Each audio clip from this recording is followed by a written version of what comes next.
Salut à tous et bienvenue encore sur notre chaîne L'Architecture et moi. Ici, on vous montre pas à pas comment réussir vos projets de construction, de coffrage, au bétonnage.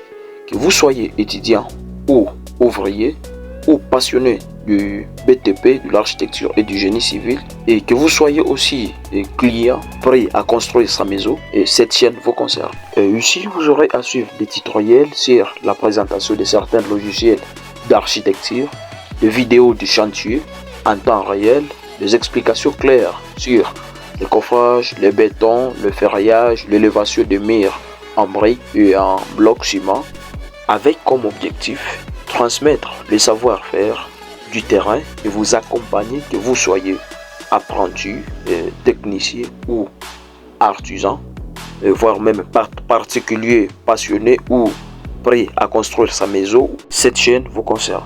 Pour la présentation, je suis l'ingénieur Gloire Rukengwa, ingénieur civil et formateur dans le domaine de génie civil ainsi qu'en architecture. Ici, vous allez vite comprendre que nous formons, nous concevons vos projets d'architecture et nous exécutons tous vos travaux de construction. Sans plus tarder, abonnez-vous aux présentes chaînes L'Architecture et moi pour ne rien manquer de nos prochaines vidéos. Et voilà, sans plus tarder, découvrez comment réaliser le coffrage et le ferraillage d'un escalier étape par étape, de la préparation à la mise en œuvre. Ici, la toute première des choses à faire, c'est la prise des mesures et la préparation de l'espace de travail. Vous allez comprendre qu'ici, on commence par relever les cotes, hauteur totale, nombre de marches, giron et hauteur des contre-marches.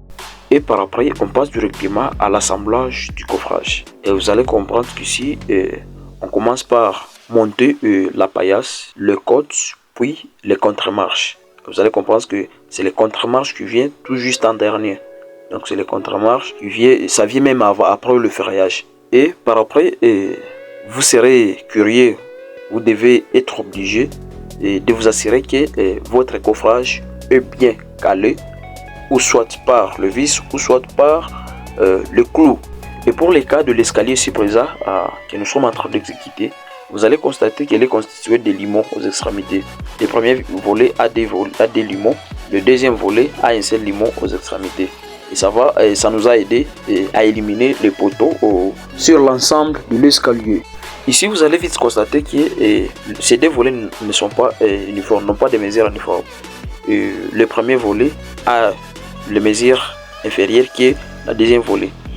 Et là, directement, raison pour laquelle nous avons fait recours aux poutres d'extrémité ou aux limons d'extrémité. Et ça nous a vite servi à ne plus faire recours aux poteaux sur l'ensemble de l'escalier. Et voilà l'autre type d'escalier où on n'a pas fait carrément recours aux poutres d'extrémité. Donc nous les avons annihilés, nous les avons éliminés. Et voilà la présentation de ce coffrage. Et nous allons essayer de décamper, nous allons essayer de décamper sur l'extrémité de tout l'escalier. Donc tout au long de l'escalier, les extrémités, on va pouvoir décamper ces murs-là pour qu'il y ait ancrage des armatures lors du ferraillage de cet escalier. Et vous allez constater que nous ne l'avons pas encore fait, mais quand même nous allons le faire. Ici, vous allez constater que ces deux escaliers sont de même type. La première escalier et la deuxième sont de même type. Ils sont tous des escaliers à des quarts tournants. Mais la première a un palier de repos, mais la deuxième n'a pas un palier de repos, mais elle a de marches palières. Voilà. Et voilà, passons directement au poste des armatures sur l'ensemble de notre escalier et l'exécution des contre-marches de l'ensemble de notre escalier. Vous allez constater que cet escalier est constitué de marches de mesure 28 cm, mais aussi les contre-marches de 17,5 cm. C'était un escalier qui respecte de normes architecturaux. Voilà. Et sans pour autant tarder, passons directement à l'étape suivante de notre escalier, qui est le coulage du béton sur l'ensemble de l'escalier. Et voilà, c'est une étape aussi qui demande une concentration. Et vous savez très bien que dans les travaux de génie civil, le coulage du béton, que ce soit sur une petite ouvrage, que ce soit sur une très grande ouvrage, et voilà, ça nous demande toujours une concentration avérée. Malgré la masse de l'ouvrage, Et le béton exige toujours une concentration de l'ingénieur et de toute l'équipe présente sur chantier. Et voilà, mesdames et messieurs, nous sommes juste à la fin de notre vidéo où nous avons touché sur l'exécution d'un escalier en général. Coffrage, ferraillage, collage d'un escalier.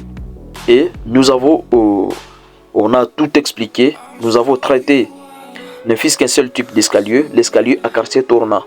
D'où cet escalier présente une petite différence sur ce palier. Vous voyez, l'une avait une palier de repos et l'autre n'en avait pas. L'autre avait des marches palières.